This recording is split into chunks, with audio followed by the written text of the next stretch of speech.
once again, this is Dr. Phil Fernandes, the President of the Institute of Biblical Defense, the pastor of Trinity Bible Fellowship, and the Director of the Master of Arts in Christian Apologetics program for Veritas International Seminary.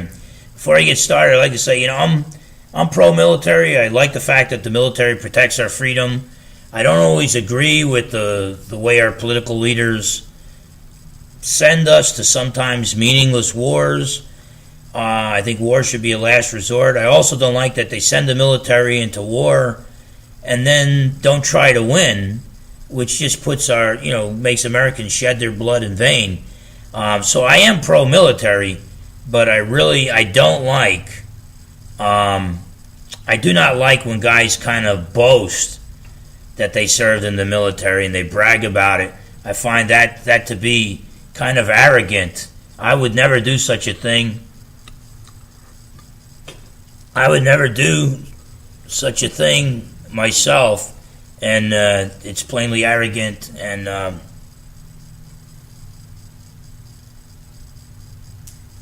but we do love our servicemen.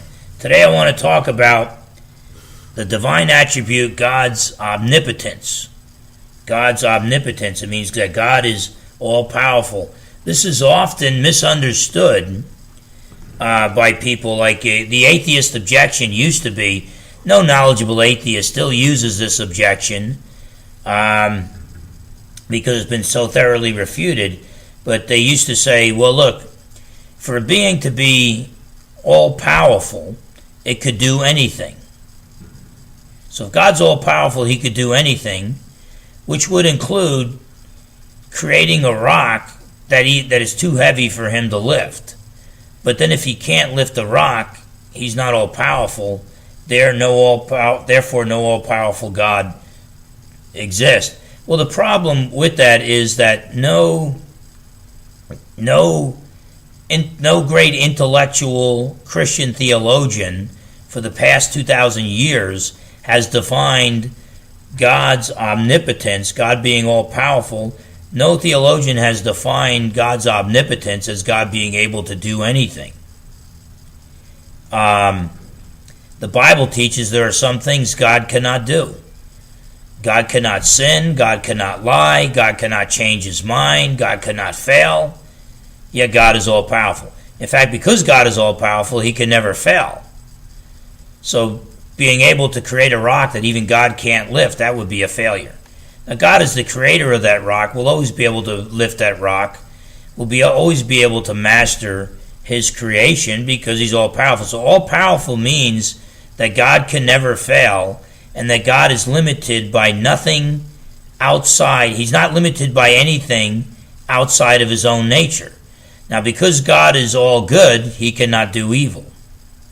Because God is all rational, he cannot do the irrational.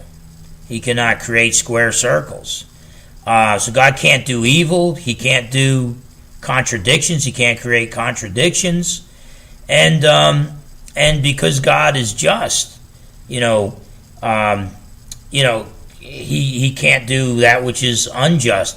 So God is only limited by his all good, all just, all logical nature. God cannot do evil